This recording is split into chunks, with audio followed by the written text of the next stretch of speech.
We are live. Give me just one moment. I'm going to pop over to Instagram and hit go live. Hello, everyone. I am so very happy to be here together right now with a dear friend and colleague, fellow colleague. We've known each other for, I think it's probably been about 15 years. I want to say it was Maybe a little less than that, but 2012 it's when been, I was in London. yeah, not far. Yeah. And it was the oils that brought us together in the very first place. Yes, it Essential was. oils and aroma point therapy. And in this time together, what we're going to do is speak about aroma point therapy and the power of it in our practices. So Amelia, well, let me say a couple things about you, Amelia, and then you can introduce anything more that you want to about yourself. Amelia Adrian is, well, first of all, a remarkable person who has sincerely dedicated her life to the betterment of human beings. That's what I've seen in everything that you do, Amelia. And she's also a masterful yoga teacher. She guides other yoga teachers, so she teaches very robust yoga teacher trainings. And it's not just yoga teachers that she also supports, it's other people who are in the healing arts. They may not teach yoga, but maybe they're Reiki practitioners or massage practitioners. So that's, and also one other thing that I want to say about you, Amelia, that has always touched me is, and we haven't talked in a while. I've been watching. This is we're coming together, looking at each other's first time in a bit.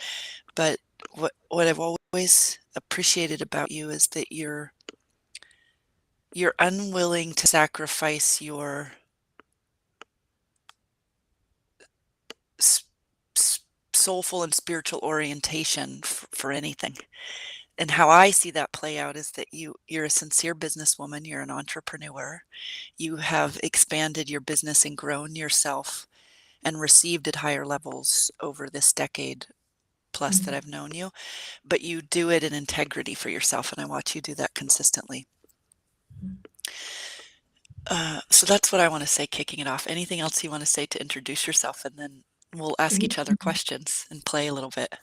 Yeah, thank you. Yeah, I think I started off, yoga and essential oils came at the same time in my life, although I'd had a long time of meditation. Yoga and essential oils sort of came together at the same time, and I managed to weave and integrate them into this sort of complementary technique where one supports the other. And I think the way that I was able to take it to another level was really through the aroma point technique that you taught me, that I very blindly studied initially for probably 3 or 4 years. It was just like, I'm going to just try. I think this point and this oil, but I just kept on, and it's an incredibly elevating technique that you taught me, and I'm forever grateful for it.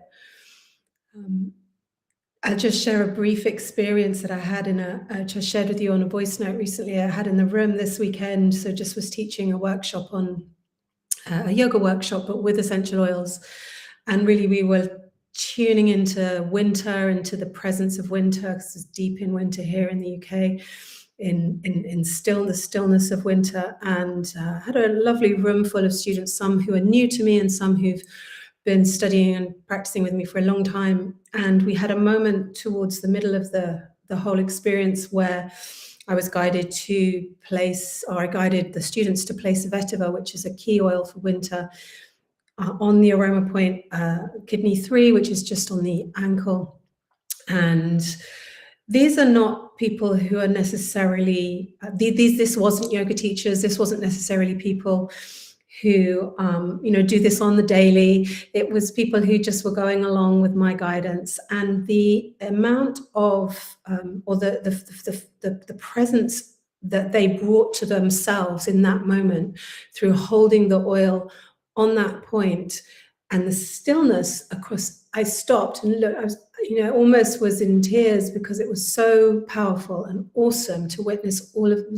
Usually I'm teaching women, all of these women in complete still presence with themselves. And yes, it was the yoga, and yes, it was the tone of my voice, and yes, it was the right moment, the right time, but it really was the oil on that point that just facilitated all of us to stop. And I think that's something that I'm really interested in at the moment, how we can pause and stop a little bit and rest in that still point. Well, why don't you say more about still point and the significance of it in case somebody's Yeah, like, what does that mean? Beyond yeah. just being still. Yeah, so it starts with being still for me, because I'm a doer. I'm very active and really will go, go, go, was hyperactive as a kid. So it's really important for me to stop and to pause. And I studied restorative yoga about 4 years ago, I guess, adding that on to the practice that I was already doing, yin yoga and katona yoga and other practices. And one of the key practices within restorative yoga is you just do nothing. You do maybe 3 poses in a whole hour class. And so I incorporated that into my daily life, and that will be a supportive, reclined position. Almost looks like flying first class. You're sort of, every pillow you could imagine is supporting your body. So your body doesn't need to twitch. Your body doesn't need to self-correct. It's just held. And then from that point of stillness, physically, you can do it in meditation. It doesn't have to be in a particular restorative posture, but you can then access the inner stillness, the inner axis of stillness that is there all the time. So even in the crazies, in the wild and crazy moments, you can still return to that. But you familiarize yourself with it in practice. And for me, it has to be around about 20 minutes. That's the magic sort of zone where I start to feel it's very hard to describe, and it's different every time, but it's almost like a circling around, but I'm right at the center, the eye of the storm, or at the center of the vortex. It can be experienced in a heartbeat, but I think familiarizing ourselves with it over a 20-minute period helps establish it in our nervous system. How does that, do you also experience that in meditation? Yeah. Often I do a guided meditation at the moment, so there's talking, or there's instruction, or there's a practice, or there's something happening, and the still point, there's nothing happening really. It's kind of, I don't want to say emptiness, because it's not emptiness, and it's not the void. It's something else. It's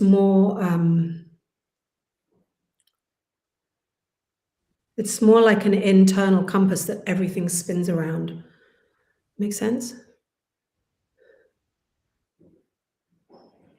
Mm. Mm. Mhm.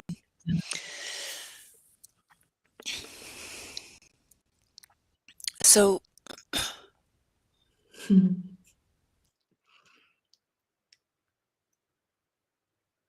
Oh, I've lost you.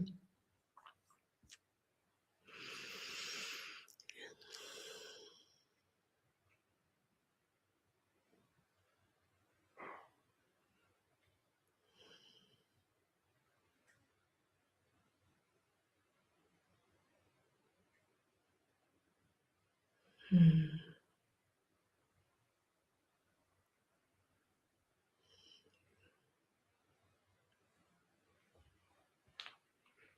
So I'm just going to check where you are on. are you there? I am. Are you Oh, there? good. Yes. Okay, good. I think we're still, yeah, we're We're still still going. on air, yeah. I think we Okay, went good. into our own little still point. Sometimes the, I sometimes know. the tech mirrors. Okay. I'm glad I figured out actually there was, I love that we're still live and all this is happening, but my internet was on my husband's phone hotspot. Anyway, I've got it corrected. So actually, this is a great analogy for a segue for what I'd like to say about the power of using essential oils in practice, which is it has to do with power and connection.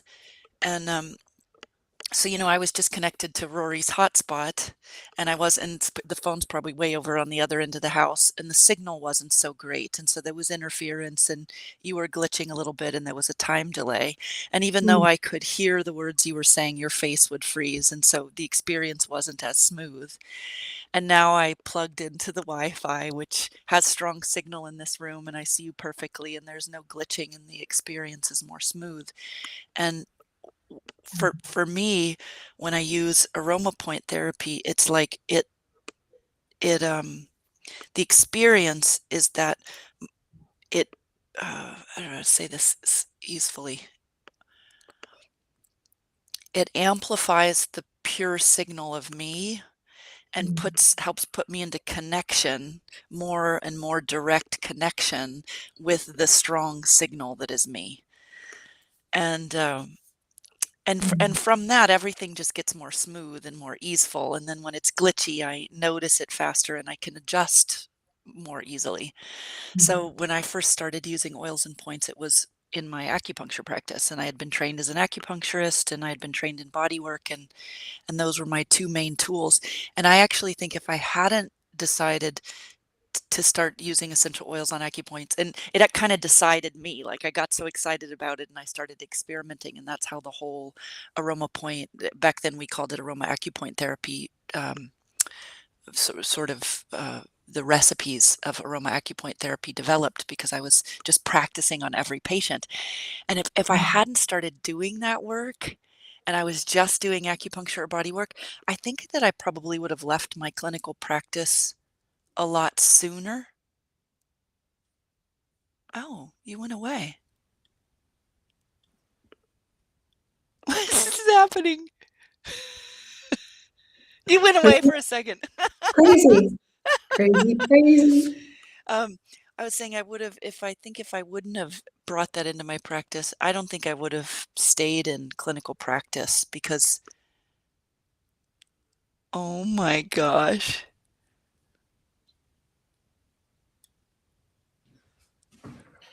Hi, Amelia.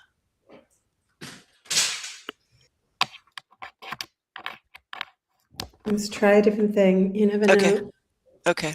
Let's try Let's it. see what this does.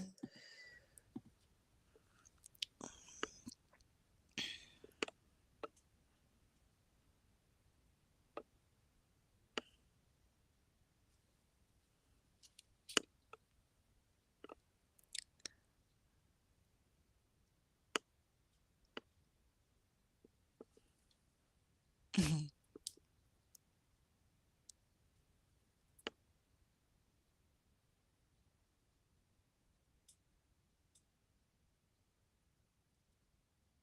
Mm.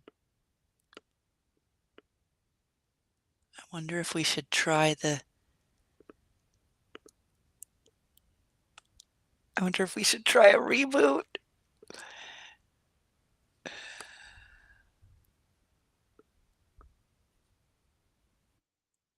Okay, we're gonna try one more time, okay, Amelia? And anyone watching. It's so amazing. Okay, how's that? That's okay. Shall we It's give it a wonderful. try? Yeah. Okay. I like it. I'm gonna take a pause to regroup for a Yeah. sec. Yeah. Yeah.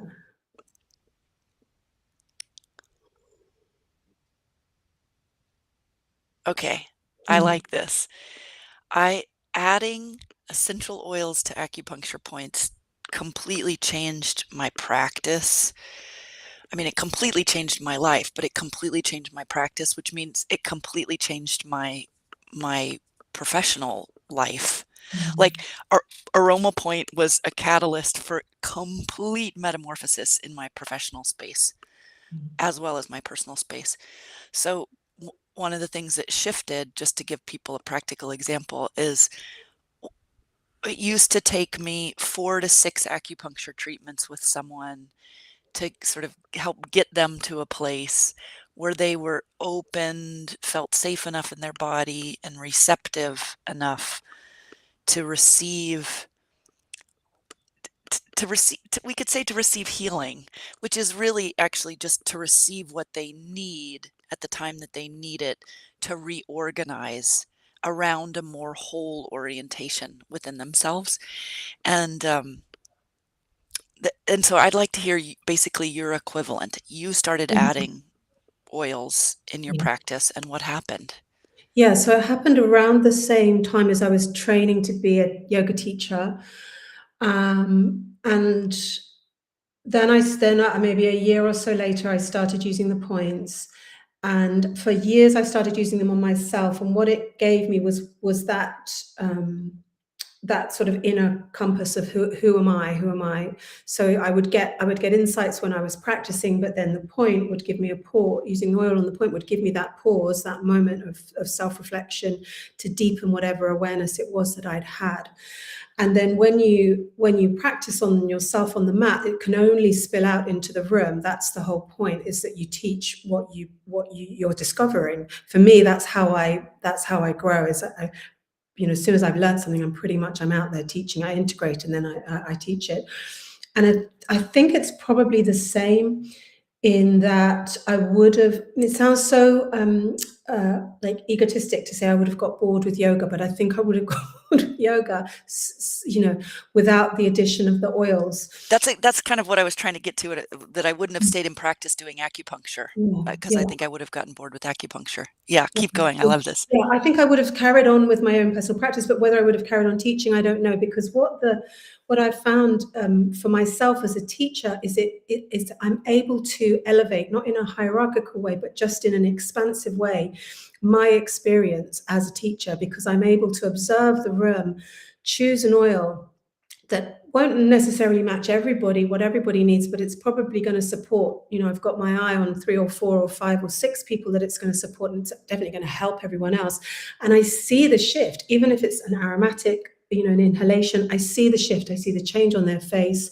I see the emotional regulation. I see everything change just in a heartbeat. And then I tend to use the points when students have been with me a bit longer. It's quite a lot to put a point on somebody, and they're doing, they're trying to work out where triangle is, or all the different things. So I tend to wait until I tend to do them more with people who have been with me a while, or if it's a longer session, so in a workshop setting, then I would be using the points.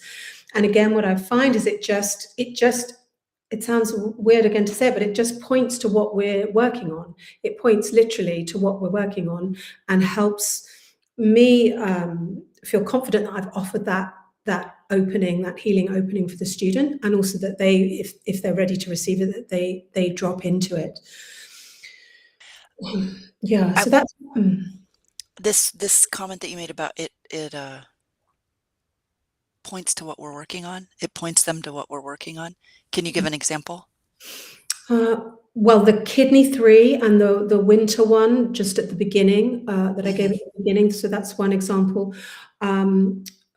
One oil that I use quite regularly is geranium in a yoga class, particularly when it's all women, which it usually is, because what I find geranium does is it brings in quality of trust, of sweetness, of love, of compassion. And sometimes in a yoga class, people can be quite hard on themselves. They can be quite sort of like, you get every type, but you can get people who are like, I really want to do it the most, the most, the most. And that's not what yoga is anyway. So that's not necessarily gonna help That them. sounds like how Americans would approach yoga. Yeah, yeah, like, I'm really gonna do this warrior 3 pose. I'm really gonna achieve it. And it's and so when you see that, and then people ping off of each other, and then they think they're not good enough to do yoga, or they're not flexible enough to do yoga, whatever the thing that's taking them out of their own self. And then I can bring geranium in, and everything melts away. All of that Mm, trying melts away, and it's just soft, and it's just allowed, and it's receptive, and they're in it, and there's a moment, and there's a ah. mm, That's one aspect to it. For some people, they'll be like, mm, "Oh, my mom, that reminds me of my mom, geranium." So mhm, then there's that quality that it can bring in as well, which can be lovely for some people. Yeah, there's just so many dimensions you can go with it. mm, mm, mm. Yeah. It's Mm. kind of like taking it's like the experience of watching a black and white silent movie into a full color, maybe HD movie. There's Yeah. th- everything be yeah, everything becomes more. Yeah. Everything becomes more. Yeah. Uh, do you know what I'm talking about when I say Yeah, that? Like yeah, yeah, it's yeah. like I know exactly. I know exactly what you're talking about. It's like everything comes to life. everything comes to life. Yeah. Yeah, it's like it sparkles or it pings or it wakes up. And Yeah, the yeah, waking up doesn't necessarily look active. It can look very internal, but yeah. suddenly everything's much more alive. Yeah, I actually would like to say something about that as a practitioner and a teacher that part of the way that it becomes more alive for me is that the sensorial experience of the fragrance itself, then paired with a touch. So in aroma point, there's a touch happening. Uh, that is a mindfulness practice unto its well, for example, for me to touch myself with an oil and a point or somebody else's body, I I actually have to come present. I mean, I suppose you could do this mindlessly, and occasionally I'll do it mindlessly on myself, but you don't really get the impacts that you do if you actually you choose to become present, you select the oil, you place the oil, you take a moment to breathe, the fragrance permeates the air and it goes in through the veronasial organ and it starts impacting our neuroendocrine system within about 30 seconds, and perhaps even less, but significantly within 30 to 60 seconds, there's these biological changes in the body. And uh, I then become a focused, connected being Mm. in relationship to the field of activity in the room versus a talking head with ideas that I'm going to share or teach with my students or my fellow colleagues. And it's a very, very like different worlds of experience.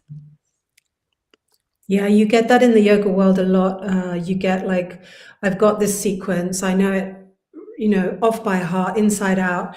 I'm just going to teach it rote. I'm just going to say the words, and that's not teaching yoga for me. For me, it's like a shared experience where you're all together in this. I get to learn as well as the students. We don't just, it's not just me saying, do put your right foot here and your left foot there, and then this will be the effect. And you're right, the oils bring you absolutely into that present moment. And what I love about them, just to layer on to what we're saying, is that they bring us into a space that is beyond the information, it's beyond language, it's beyond teaching. It's their own experience and their own interaction. And one thing I've started to invite my students to do when they're breathing in an oil, or when they're, because often we'll do a point or we'll do a touch on a body zone, which I know is part of aroma point therapy as well, working on the belly, working on the chest. Mhm. And then I'll get them to breathe the oil in and just have them have an experience with the oil that is beyond language. So I'll say, just let the oil speak to you in a way that is beyond words. And I don't know what that's going on there between them and the oil. I see something on their Mhm. face, but I love the freedom that that brings for all of us to have our own experience. And also, I love that that helps to remind everybody that these are living entities that Mhm. carry something for us, that carry a memory, that carry information, but not verbal, not in the way that we deliver in a classroom information. It's just a very unique experience to be part of that. I love it. Mhm. I find also in Reiki it can help. So I work also as a Reiki practitioner, and I've been teaching other practitioners also how to use it. There's a couple of ways that you can work with hands-on healing.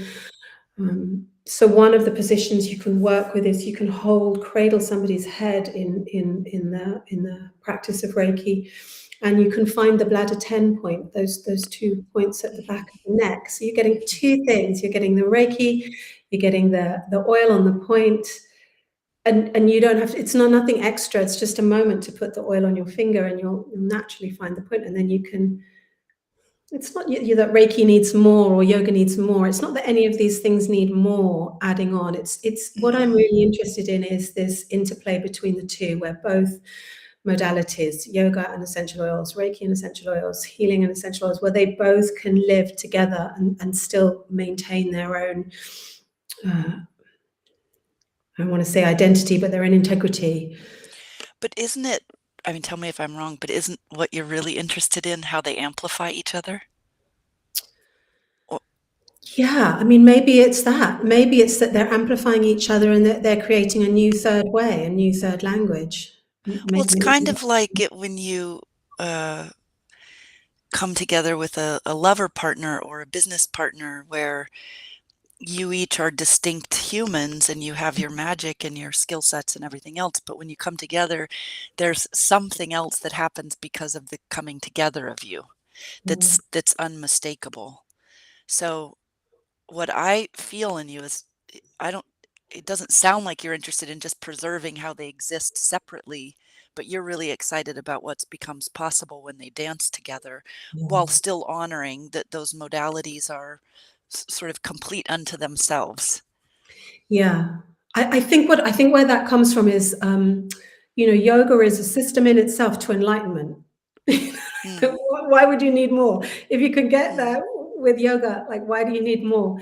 And like, and I think it's just so helpful to have another component in there.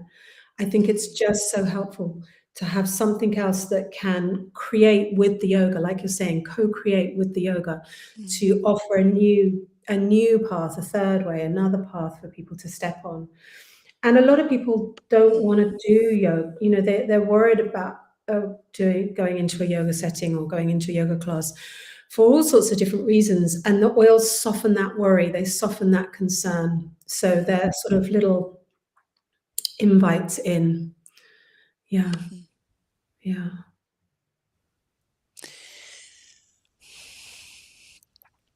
How have how how have putting oils on points or body zones, how has it changed you personally over this decade? Mm. I can't even put words to it. It's beyond everything. It's first of all, it's rewired my nervous system, Mm, completely rewired my nervous system. Um, Secondly, it has uh, reminded me of an emotional life that I had dampened down, that I had pretended I wasn't, that I had shied away from. It's given me better energy and vitality, good health, more relaxation.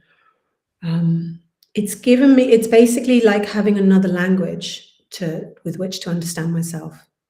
Like, it's as helpful as English is to understand myself. It's basically given me that. wow, I love that phrase that's like giving you a language to understand yourself. Mm. How I like to describe it for me is that it's given me articulations that I didn't even know were needed. So meaning articulations in a physiological sense, like we have a shoulder joint. This is an articulation that allows a certain kind of movement. This, my hand, the wrist bones connected to the hand bones, connected to the arm bones. There's articulations here. And the oils allowed for these extra articulations to arise in my emotional body, Mm. even in my physical body, how it's helped energy to move. And those Mm. articulations give me more range. Like I have much more range as a human because of the new articulations that have come online through working with the oils thoughtfully and intentionally in this way. Yeah, and I also want to speak to the articulation up, the connection that Mm, it gives you to spirit and to guidance, which is also extremely um, powerful, probably a whole nother chat. But really, mhm. that communication with the oils has opened me up to a whole realm of spirit world as well, which has been fascinating. Yeah, that would Mhm. be a whole nother fun chat. Soul and spirit. Okay, as we come into closing, excuse me. One of the reasons why I wanted to have this dialogue with you is because I'm on your email list, which I love, and And I just love watching your evolution and what you're creating Mm. and what you're offering to other teachers. Mm. The aromatics for healers, I don't Mm. actually know what's going on with that, like when it starts, if it's already started, if you want to Mm. speak to that and who Mm. it's for. Mm. So I have two programs that I'm just about to teach. So one, Aromatics for Healers, is there's an in-person version which will be taught again. It's going this weekend. That's actually sold out in the UK. But there's a short online course that you can do, a shorter online course that you can do called Aromatics for Healers, which is just landing on some of these topics that we've shared and teaching some simple aroma point practices. It's really looking at the key oils for healers. Why do healers need oils? We need it for grounding. We need it for protection. We need it for fluid communication. You know, there's many reasons why, for regulation, many reasons why oils can help us as healers. So that's one portion of the work that I'm doing. And then I also have another portion, which is actually 2 years into its evolution, which is Aromatics for Yoga, which is a system unique to me, very much inspired by a lot of the work that I learned from you, but also with my own learnings, and that's teaching yoga teachers specifically how to use essential oils safely, effectively, and expansively in a yoga setting. And that will be an online program, and that's starting. I've taught it about 4 times, and that will be starting middle of Feb. So it's all on my website. Best thing is just to kind of nip over to my website, and it's all there. Okay, and go ahead and say your website out loud, but I'll also include it in the... Oh, yeah. So my website is, I have to just remind myself, it's just my name, ameliaadrian.com. I wasn't sure if Amelia it's Adrian. .com or, Yeah. ameliaadrian.com. Okay, perfect. Mm. So for the aromatics for healers, it would need to be somebody who is in the healing arts or who practices a healing modality. It's Or interesting because what I find is people always say, I'm not a healer, or I'm not qualified to be a healer, or am I allowed to do that course? And I kind of opened it initially in my own head because I hadn't considered myself a healer, and it's really only in this year that I've identified with that that term. And I wanted to open it out to people who are in the healing arts, practitioners, but also to somebody who is the healer in their family. You know, there's usually somebody who holds that frequency within a family group or even within a work setting.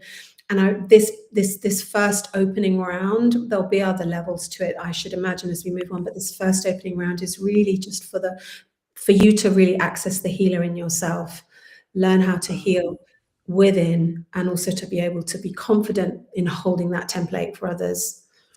Oh, that's beautiful. Mm-hmm. That's beautiful. Okay.